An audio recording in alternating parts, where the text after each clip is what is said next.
Nah, berikutnya saya ingin masing-masing narasumber silakan mengajukan satu pertanyaan untuk saya. Nanti kita terus berdiskusi, tapi dengan pertanyaan dari Bapak Ibu semua.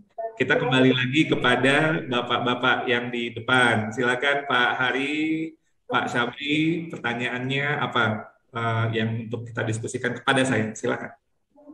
Siapa dulu? Pak Hari dulu aja, Pak Hari. Oh, iya.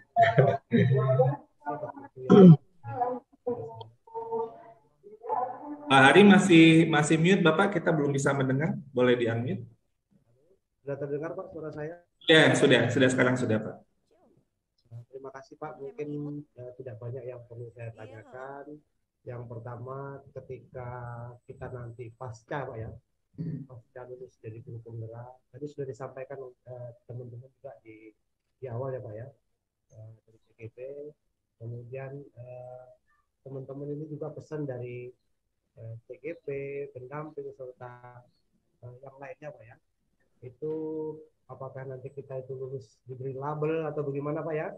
Oke. Seperti itu ya. Atau ada yang melekat di nama kami kah? Seperti itu.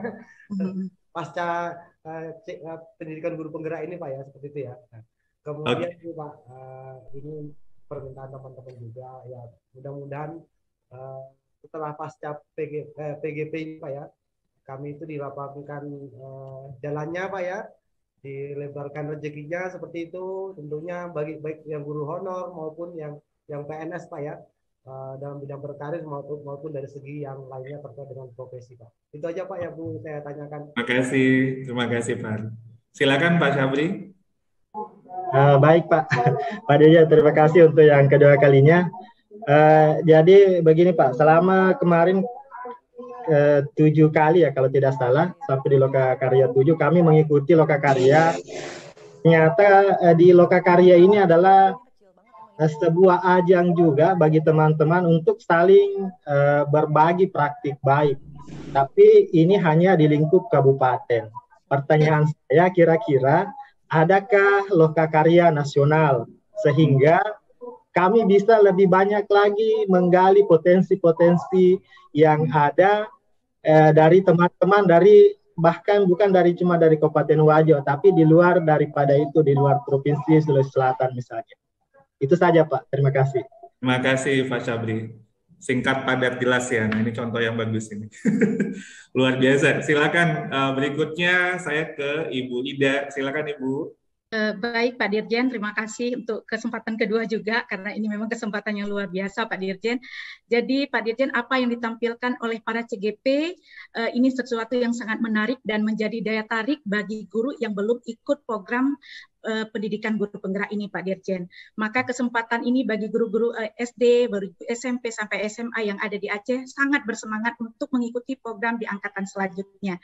Maka Pak Dirjen, pertanyaan saya, apakah para pengajar praktik ini diberikan kewenangan untuk ikut mensosialisasikan pada daerah sasaran berikutnya?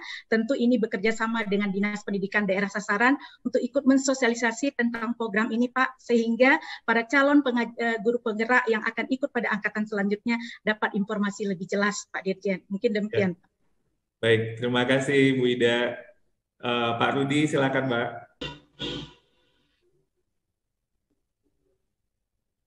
Pak Rudi mungkin masih ya, silakan Pak. Ya. Terima kasih Pak Dirjen. Menurut saya PGP itu kan paket komplit ya.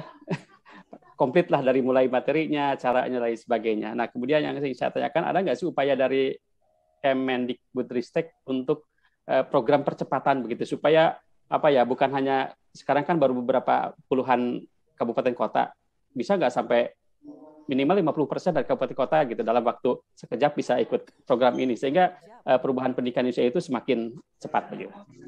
Terima kasih Pak Dirjen. Terima kasih, pertanyaan yang luar biasa Pak Rudianto. Terima kasih. Bu Elniwati, silakan Ibu. Terima kasih sekali lagi Pak Dirjen. Pertanyaan saya juga singkat saja. Apakah lulusan CGP ini disetarakan dengan lulusan PPG? Sehingga teman-teman CGP yang nanti insya Allah akan jatuh calonnya dan menjadi guru penggerak tidak perlu lagi mengikuti pendidikan untuk PPG ini. Terima kasih. Terima kasih Bu Elni. Oke, ini ada 6 pertanyaan luar biasa dari Bapak Ibu narasumber kami pada siang hari ini. Saya ke pertanyaan Pak Hari dulu. Selepas PGP ini akan apa tadi ada label ya yang saya ingat atau karir ke depannya. Pertama tadi kan sudah disampaikan oleh dari Mas Menteri bahwa kita saat ini sedang pertama memang arahnya ini adalah program kepemimpinan. Ini bukan hanya program menjadi guru yang baik, tapi program yang guru yang baik kemudian menjadi pemimpin atau agen perubahan yang menggerakkan transformasi pendidikan kita. Nah itu arahnya ke sana dan regulasi mudah-mudahan dalam waktu dekat kita akan keluarkan untuk kepemimpinan sekolah kita bagaimana arah dari pendidikan guru penggerak dan kepemimpinan sekolah kita secara regulasi nanti itu jadi sinkron. Jadi itu yang akan menjadi arah dari kedepannya PGP itu akan seperti apa. Jadi program kepemimpinan sekolah kita itu adalah nanti dari program pendidikan guru penggerak. Dan menurut saya nggak perlu ada label-label ya Pak. Kayaknya kita terlalu ini dengan label-label itu. Menurut saya yang paling penting di sini adalah tentunya nanti ada semacam sertifikat ya, tapi bukan label yang penting. Tapi guru penggerak itu adalah semacam tanggung jawab untuk kemudian sebagai seorang pemimpin penggerak perubahan ke depan dan dia akan menjadi teladan. Karena sekali lagi kita semua di sini dalam pendidikan guru penggerak mempelajari filosofi pendidikan Indonesia yang luar biasa. Ingar Sosung Tulodo, Ing Madya Mengungkalsa Tuturi Handayani. Itu kan semboyan yang terkenal dari Bapak Pendidikan kita, Kiai Deontara. Ketika seorang menjadi pendidik, itu adalah tekan kontrak harus menjadi teladan. Ketika kita memilih profesi sebagai seorang pendidik, kita tekan kontrak harus menjadi pembangkit semangat, bukan orang yang melemahkan semangat, tapi membangkitkan semangat.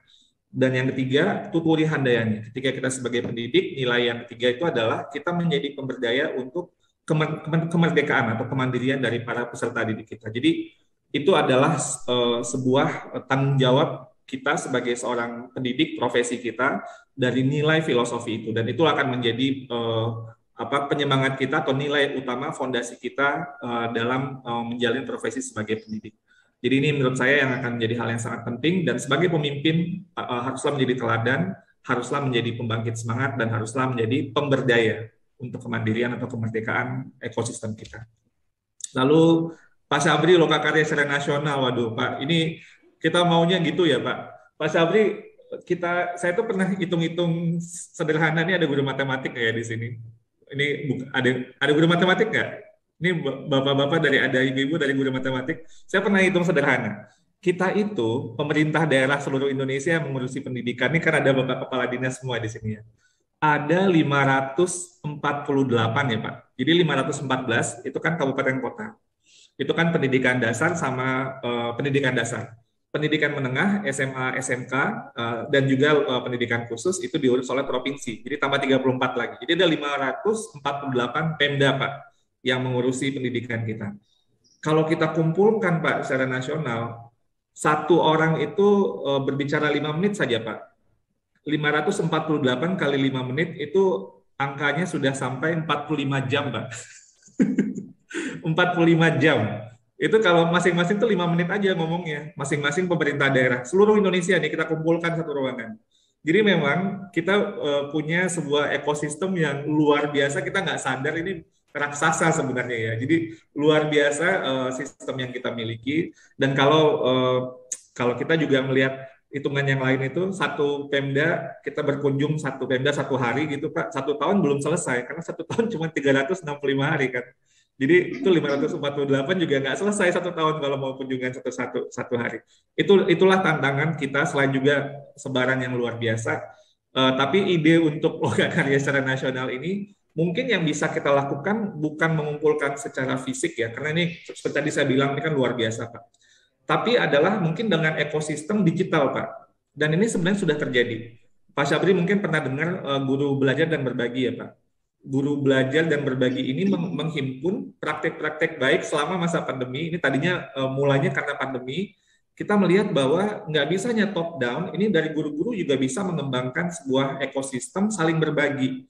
Nah, di guru belajar dan berbagi ini, terutama untuk Ayo Guru Berbagi, sudah lebih dari 125.000 itu ada RPP, ada artikel, ada materi pembelajaran, ada video juga.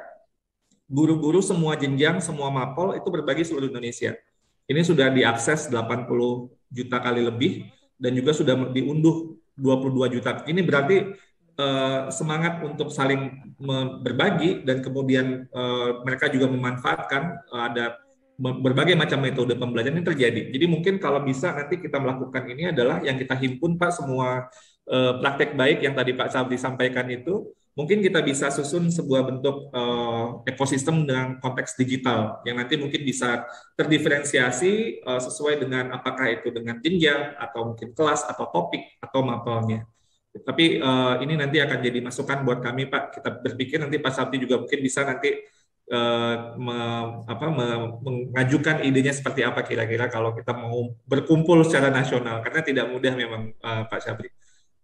Lalu Bu Ida, tentunya Bu Ida, ini pertanyaan bagaimana memberikan kewenangan pada pengajar praktek. Ibu harus Ibu, ini kan gerakan, jadi nggak usah tunggu, kita harus bergerak bersama-sama. Artinya untuk bagaimana pendidikan guru penggerak dan juga berbagai macam gerakan yang dibentuk oleh secara organik di daerah itu juga harus kita dorong sehingga semakin banyak guru-guru kita yang semakin mendapat berbagai macam penguatan-penguatan dan inspirasi yang kemudian memotivasi untuk melayani murid lebih baik lagi.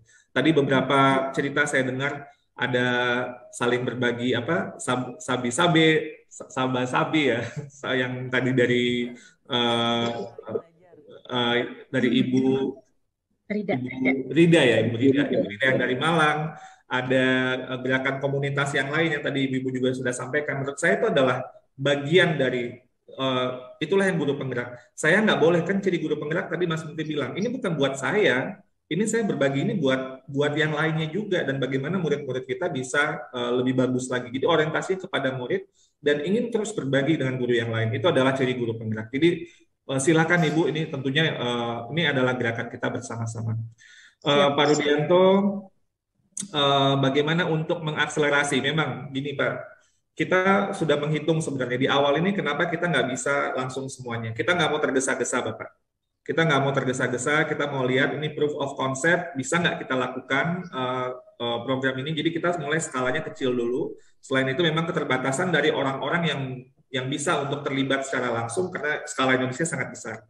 Nanti yang sudah Mas Menteri tadi sampaikan, begitu sudah mulai ada lulusan-lulusan dari guru penggerak, ini mereka akan menjadi mentor atau coach buat yang berikutnya. Jadi kita akhirnya terus saling menguatkan, ini adalah gerakan komunitas, terus menguatkan sehingga kemudian akhirnya tercapai, dan target kita itu di tahun 2024 itu sekitar 400.000 Pak. Jadi 400.000 di tahun 2024, dan sebenarnya kalau tadi menjangkau tadi Pak Rudi bilang 50%, itu insya Allah tahun depan itu kita sudah menjangkau seluruh kabupaten kota seluruh Indonesia Pak.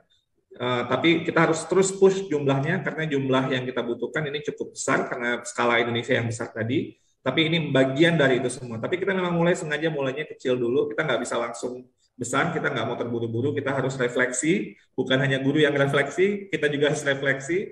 Lalu kita kemudian adakan perbaikan sehingga nanti kalau kita besarkan skalanya, kita sudah lebih yakin bahwa berbagai macam tantangan itu bisa dalam implementasi itu bisa kita kelola dengan baik.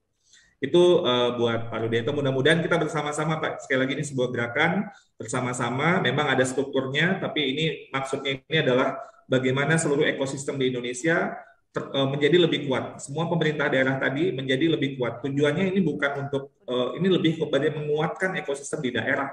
Jadi itu tujuannya. Bagaimana anak-anak kita seluruh Sabang sampai Merauke, seluruh daerah di Indonesia bisa menjadi lebih baik lagi. Dan Bu Erniwati tentang CGP disetarakan dengan lulusan PPG ya Bu.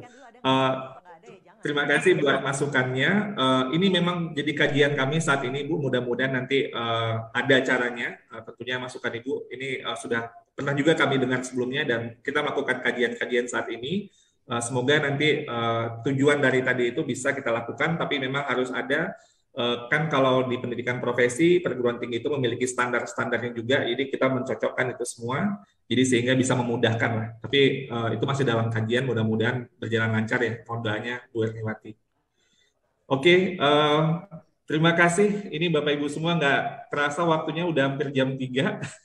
Ini saya tadi Pak Rudi bilang ini kita beda daerah. Saya merasa di Jakarta masih jam 3, di Sulawesi Selatan, Sulawesi Utara nih udah, atau di bagian Aceh nih Bu Ida nih udah asyar nih, jangan-jangan saya kelewatan ini waktunya. Jadi kita harus segera selesaikan juga. Tapi terima kasih sekali lagi Ibu Bapak sekalian, merupakan kehormatan bagi saya.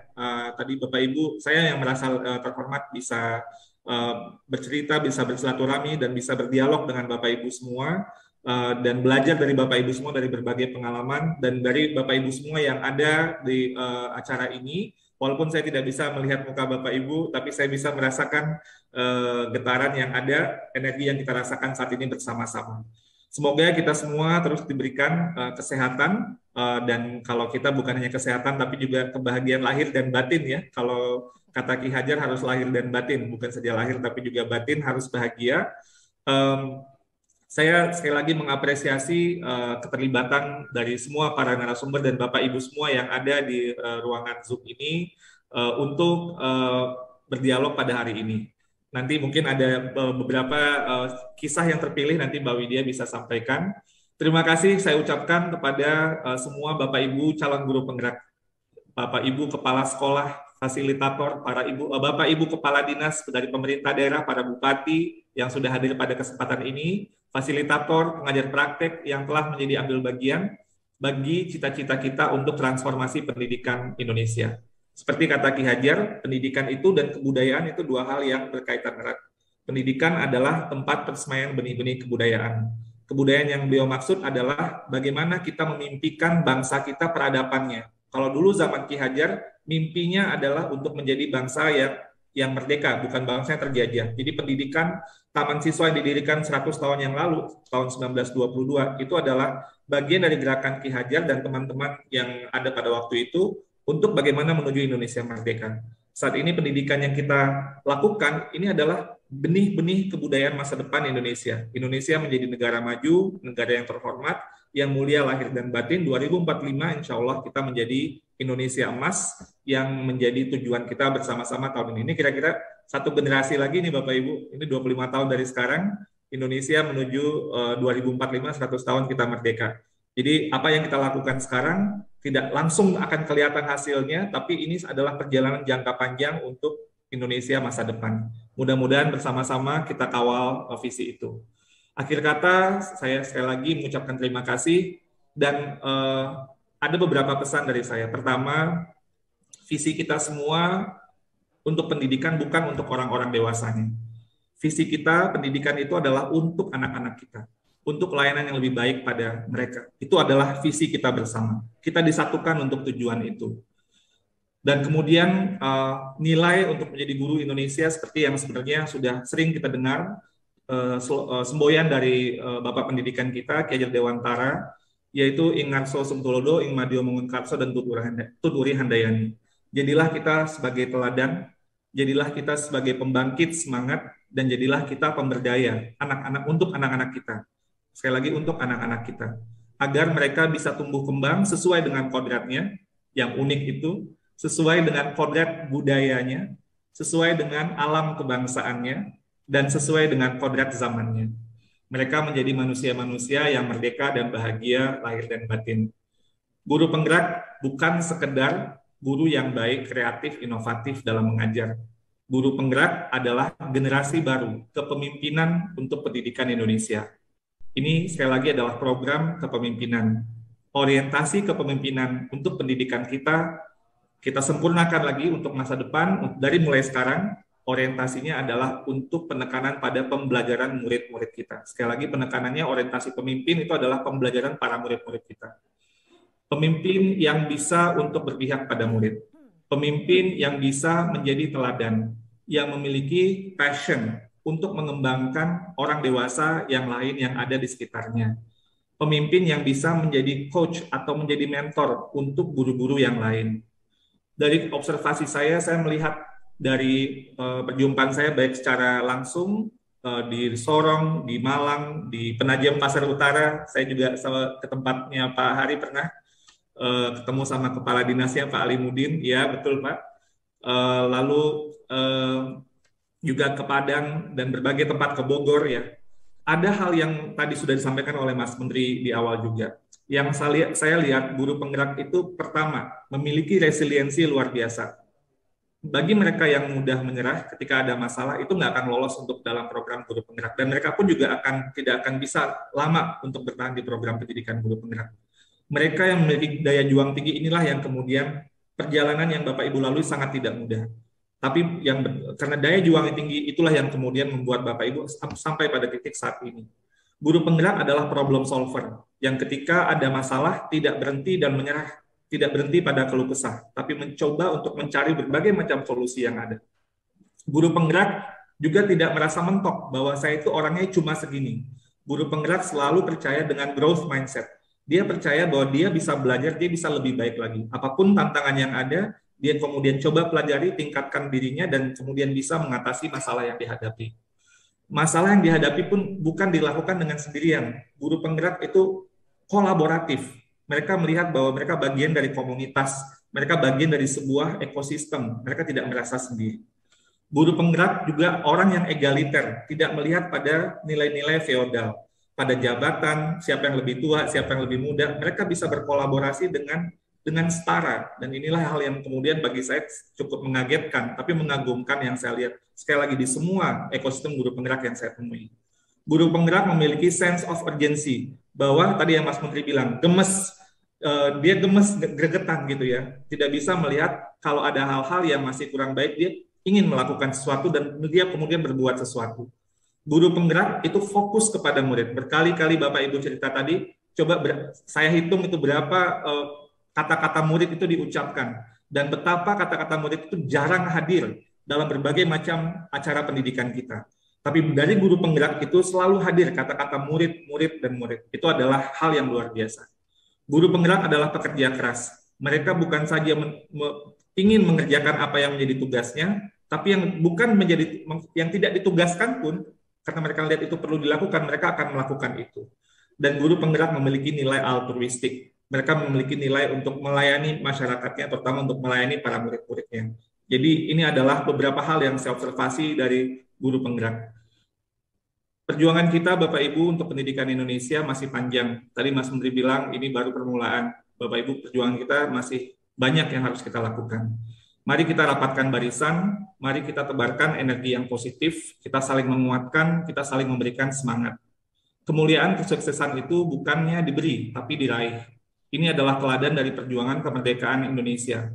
Karena kemerdekaan negeri kita, bangsa kita bukan diberi oleh penjajah, tapi kita rebut. Dan kita adalah generasi yang lahir dari generasi bambu runcing, bukan generasi tank baja. Generasi yang percaya bahwa dengan kemauan yang kuat dan kebersamaan kita bisa menaklukkan tantangan apapun yang ada di depan kita. Bukan menunggu dengan adanya kesempurnaan baru kita bisa bergerak. Generasi bambu runcing tidak seperti itu, dan dengan mengalahkan berbagai logika, generasi bambu runcing mampu mengalahkan generasi tank baja dan Indonesia merdeka. Saya harap Bapak Ibu peserta dialog ini terus melanjutkan perjuangan dan gerakan yang sudah kita mulai ini. Pastikan bahwa semangat kita tidak hanya terhenti sampai di sekolah kita saja, tapi terus kita tularkan kepada seluruh ekosistem pendidikan kita. Izinkan saya mengakhiri dengan pantun juga. Tadi Pak Bupati Garut sudah berpantun ya, saya juga boleh ikutan berpantun. Nyalakan semangat agar jadi semarak. Setiap pikiran, langkah, perbuatan bersatu dalam gerakan. Kuatkan tekadmu, wahai guru penggerak. Wujudkan profil pelajar Pancasila, transformasi pendidikan. Murid senang belajar, gurunya bersorak. Sekolah hidup karena setiap asa terus dikejar. Terima kasih Bapak Ibu guru penggerak. Tetaplah menyala dalam semangat merdeka belajar. Bersekolah demi masa depan, supaya kelak menjelajah semesta.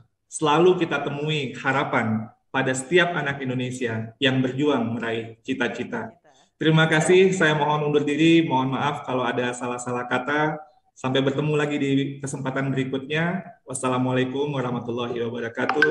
Selamat siang. Waalaikumsalam warahmatullahi wabarakatuh. Kembalikan ke